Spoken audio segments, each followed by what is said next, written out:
పెట్టే దేవుడు కాదు, ఆయన కుమ్మరించే దేవుడు. హల్లెలూయా. కుమ్మరించబడాలంటే మన పాత్ర చాలా యోగ్యంగా ఉండాలి, చాలా ఆయనకు అనుకూలంగా ఉండాలి.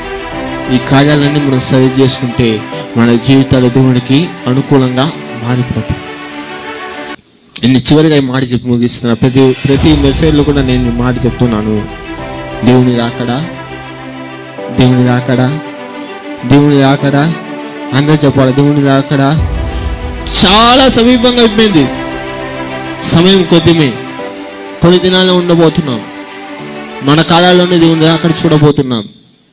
ఇంకా కాలాన్ని గడుపుతూ, ఇంకా సమయాన్ని గడుపుతూ, ఇంకా నీకున్న పరిస్థితి గడుపుతూ దేవుని పరిశుద్ధతని, దేవుని మందిరాన్ని, దేవుని యొక్క ఆత్మీయ జీవితాన్ని, నీ యొక్క ఆత్మీయ జీవిత విధాన్ని నువ్వు పక్కన తోసేసుకుంటే, తల్లి తండ్రి మీ రెండు చేతులు చెప్తున్నా, మీరు విడవబడుతుందేమో. మీరు విడవబడితే ఎవరికి బాధ తెలుసా?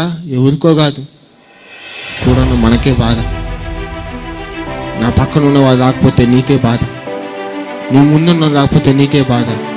మన సంఘంలో ఒక్క తప్పిపోయినా మనకే, శరీరం అంతా మనదే, శరీరంలో ఒక్క పుల్ల పోయినా మనకే బాధ, చేతిలో గాయమన్నా మనకే బాధ, కాలు కింద గాయపడినా మనకే బాధ, తలపైన గాయమన్నా శరీరానికే బాధ.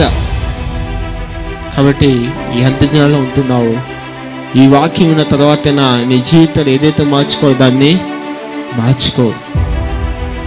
ఎందుకు చెప్తున్నా అంటే, మీలో లోకం ఇప్పుడు నాకు టైం లేదు కాబట్టి, లోకంలో దేవుని అక్కడికి వచ్చిన సూచనలన్నీ కూడా నెరవేరిపోతున్నాయి. నెరవేరి కూడా కొన్ని పోయాయి, నెరవేరైపోయాయి.